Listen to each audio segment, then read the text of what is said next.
اسماعيلي النهارده سمعنا النادي الاهلي دخل بقوه في موضوع زيكا وقدم عرض انه هيدفع 400,000 كاش و250 على قسطين تقريبا. النادي الاسماعيلي بيرفع العقد بمليون جنيه تقريبا. قول لي لسه حالا انا كابتن حازم دلوقتي فاكس رسمي، ارسل مسؤول الاسماعيلي فاكس رسمي الى اداره نادي المقاولون يختارهم فيه برفع العرض المادي لضم محمد زيكا لاعب فريق المقاولون الى مليون جنيه و20% في حاله اعاده بيعه مره اخرى. عايز اقول لك ان في حاله اصرار شديده لدى مجلس اداره النادي الاسماعيلي لحسم صفقه اللاعب، وعايز اقول لك كمان يا كابتن حازم في حاله من الغضب تسيطر على الاسماعيليه وعلى الشارع الاسماعيلاوي وعلى جماهير الترا هيرو دراجونز بعد تدخل الاهلي في الصفقه ومزايدته على اللاعب. وطبعا في برضه اقول لك ان هم طب هو زعلانين ليه؟ ما هو برضه ميسره من حقه ان هو يخش يشتري، يعني ده طبيعي.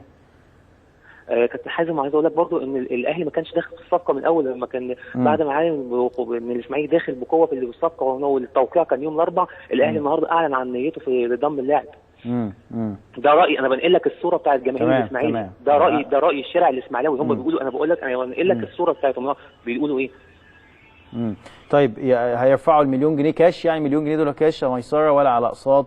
النظرا فعلا كان كابتن فضل بيقول دلوقتي الموارد الماديه في مشكله كبيره عند الاسماعيلي. طب هيدفع مليون جنيه كاش ولا تقسيط ولا ازاي يعني؟ 500,000 دفعه اولى و500,000 دفعه ثانيه.